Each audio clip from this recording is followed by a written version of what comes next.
The Max Z is without a doubt the most complicated sequence we've ever done on this show. Whoa. That looks so dope. Max Z was massive. All of a sudden, everything just went like dead quiet and it just like slapped. You'd have to nail that exact frame on the next one as well as the timing. It was incredible. Me and the Duffers looked at each other and we're like, oh. And we just like hugged and jumped and we were like, okay, we're not touching that.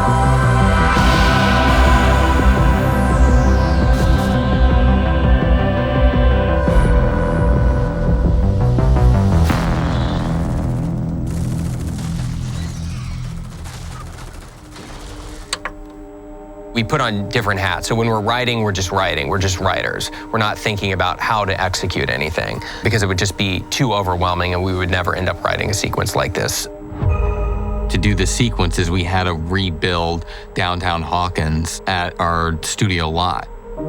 We had to build what has ultimately been our biggest set to date. Our biggest single set is absolutely massive. There were over 600 lighting instruments and then another 400 practical fixtures that were built by our fixtures team. It took us the better part of a year to really get it completely dialed. We completely recreated down to like the detail, including the interior of our Radio Shack, that whole block of Melvalds that we've all come to know and love.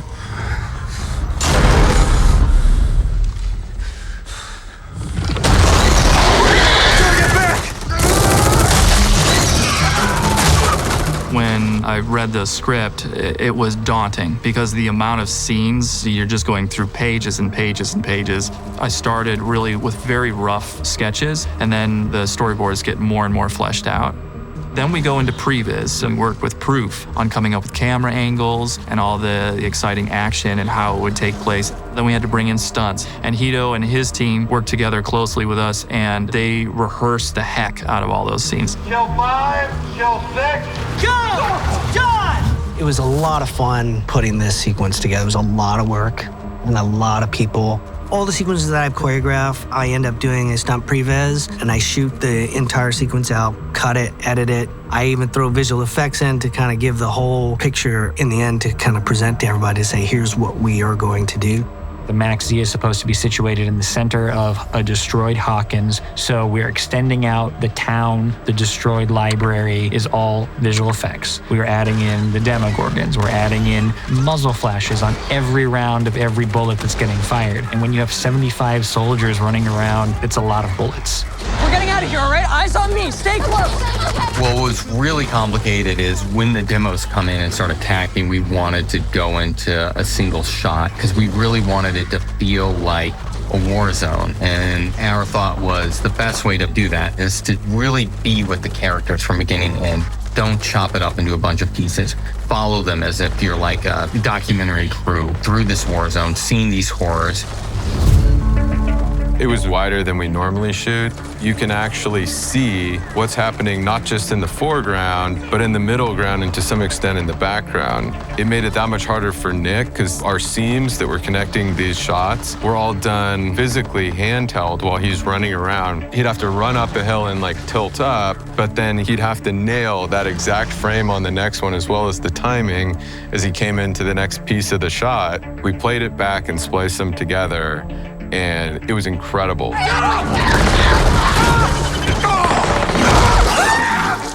everybody okay? Are you guys okay?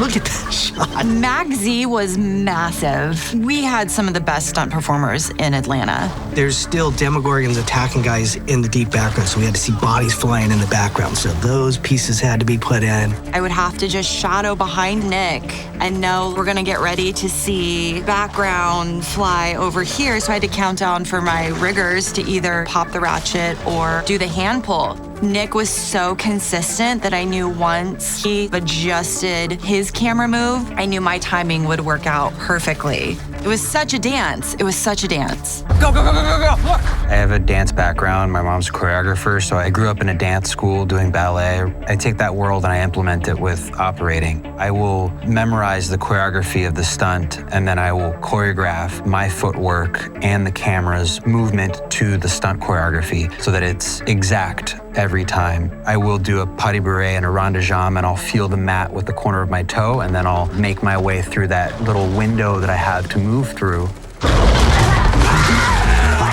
There was just so much action going on in this scene, and the fun thing was there was more than one Demogorgon. There was 3 Demogorgons.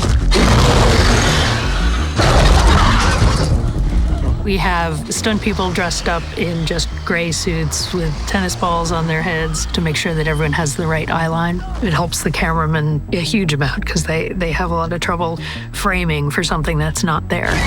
We had Lance and Alex, who were 2 other amazing creature performers. And sometimes we would just have fun on set saying, hey, how many kills did you get? Oh, I got 6 kills. Oh, yeah, I got 10. We're all gonna die! Stay behind me, stay behind me!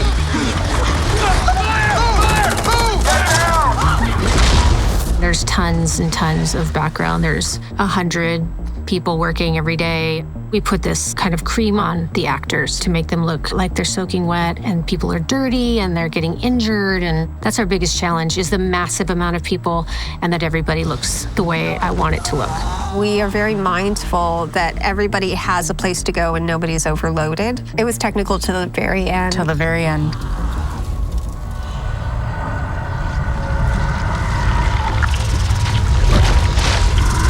We had the initial flashback to Vecna 1.0, as we call him, but we had not seen Vecna 2.0, and we knew that when he arrived, we wanted it to feel like this huge moment. We referenced the Darth Vader scene in Rogue One. When he comes in, it just feels like an unstoppable force.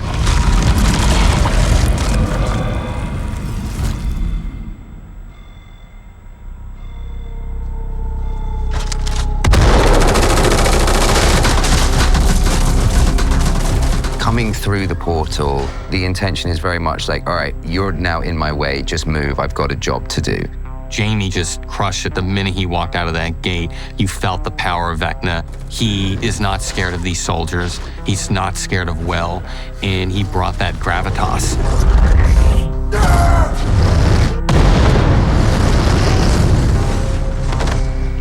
There are certainly more moments of kind of cockiness, I feel like, in this season than there were before. It's like with the pins of the grenade, you know, I pull the pins out and then I just tilt my head and I'm like, oh, it's buy time, and then throw them.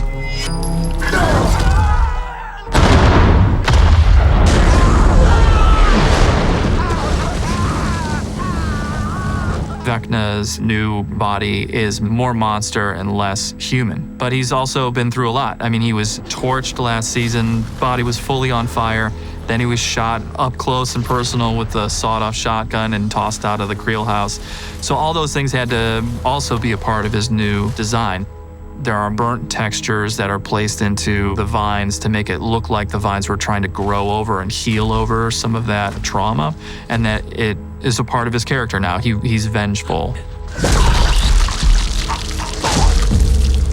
It's just this extreme version of Vecna that we haven't seen before. Everything had mutated to the point where you could see through vines and all the roots in his body, which is something obviously we can't create practically. So we kind of fell on this middle ground where we did Head and Shoulders on Jamie. We had a Lycra skin-tight catsuit that we made, which was covered in tracking markers for the visual effects. Vecna 2.0 this season takes close to 3.5 hours. The makeup is reduced significantly from last year, which took close to 6.5 hours. It was the imposing size of him that I really wanted to make sure that we had. And so I emailed Barry Gower and I was like, Barry, you know, can we try and maybe put something, you know, on the shoulders, on the chest? Because I still have to be kind of thin for Henry too. So it's not like I could like fully bulk up. So he put in football pads, basically, and then in the sides, these grenade packs that I call, or my ammo packs, they just help me keep my arms in a good posture where I'm not having to kind of walk around too much like a rugby player, where it's actually kind of normal and natural. It's a perfect marriage of practical and digital effects, but I think it's very important that we can still see Jamie's performance drive through that as well.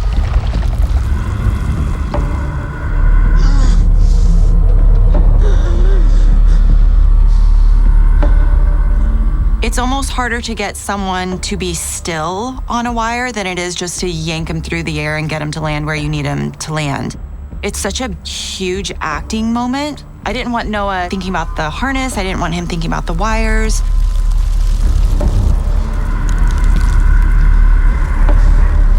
When we're face to face, that was when the mentality shifted a little bit more. That was when something else took over. Those are those moments that I always hope for, and you can't plan for them. You know, they just happen. Every once in a while with an actor, you see them lose sight of themselves entirely and become that character. This is one of those moments where Jamie seemingly lost complete sight of who he was and the kind person that he was, and truly became 100% Vecna. And it was powerful to watch, and fortunately we caught it on camera. Can you see them, William? Can you see the children? All of a sudden on take 3, everything just went like dead quiet, and it just like slapped. There's definitely like a feeling when you just get lost in it and you're not thinking about anything else. And when you find that feeling, it's like, don't mess with that. It's like stepping away from the mind. Like that's kind of how I was. Like out of your body. Totally. Some minds, it turns out, simply do not belong in this world. I'm only looking in your eyes, and all I see is that mask, and it's horrifying.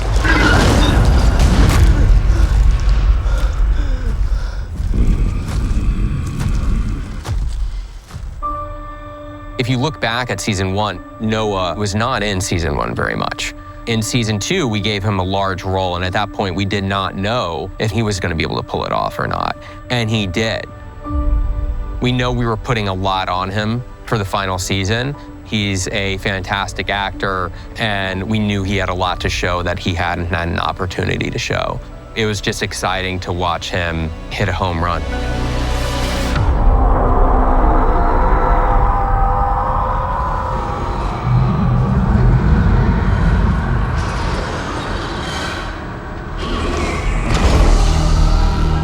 For this, I was playing 2 different feelings.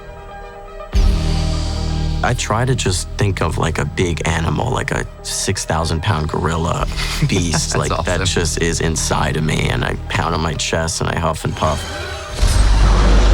I want to like outwardly feel that, but I also want to feel that like Will is still in there. Yeah. And live.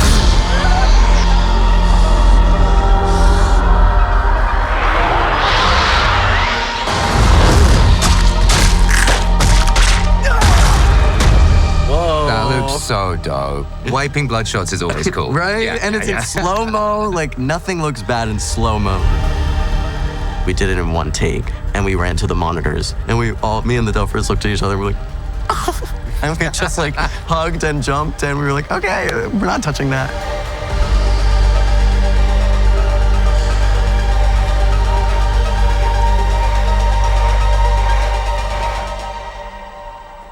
Everyone really contributes. There's just so much to do that it pulls the most out of every department, and it's a beast. I would consider Maxie the real pinnacle. I think it showed that we're not afraid to put ourselves out there in complicated situations where you'd rather you wouldn't be. We're hoping that episode 4 leads to a lot of discussion and a lot of excitement for the next part. We knew it was going to be in 2 parts, and so we wanted it to almost function like 2 big movies. We wanted to build to a big climax that would hopefully leave people exhilarated and dying to see what happens next.